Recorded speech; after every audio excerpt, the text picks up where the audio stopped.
bad trip ako sa Pilipinas eh. Masyado kasi maganda yung shots eh. And that's a bad thing. Kasi mockumentary to eh. Throughout the film, continually nawawala yung immersion ko. Kasi nga masyadong maganda yung itsura ng mga shots. Ano ba to? Mockumentary pa ba to? Sana yung rough around the edges, na shaky cam, tapos yung quality, sana binabaan nila ng onte sa ilang shot. Personally, yung humor felt a little bit dry. Naririnig ko naman yung audience, tumatawa sila. Pero ako hindi naglaland sa akin yung humor eh. Parang okay. Minsan nakakatawa, minsan di masyado. Sana kung magmo-mockumentary sila, nag-all in sila sa pagka-absurd. As in, baliw-baliwin nyo na to the point na mayayanig yung mundo ko.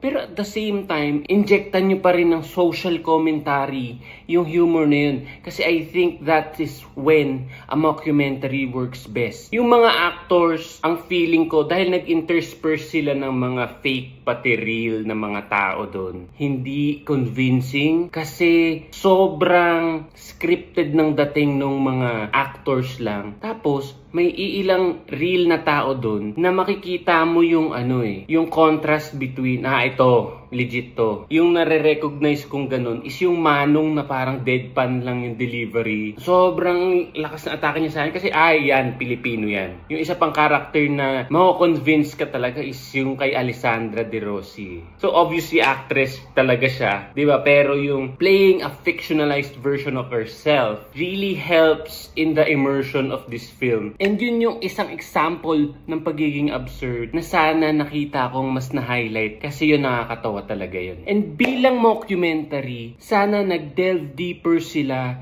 into more sensitive stuff. Yung tipong hardline, offensive, i-portray nyo yung farming in such an absurd way na parang may hit kang nerve. What the fuck?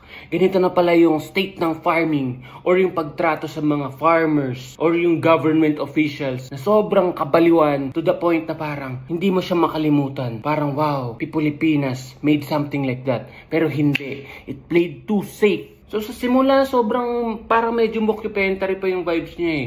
May Xiao Chua pa, may camera crew. Pero at the end of it, parang mas nagiging traditional movie na lang siya. Again, di na siya convincing sa akin eh.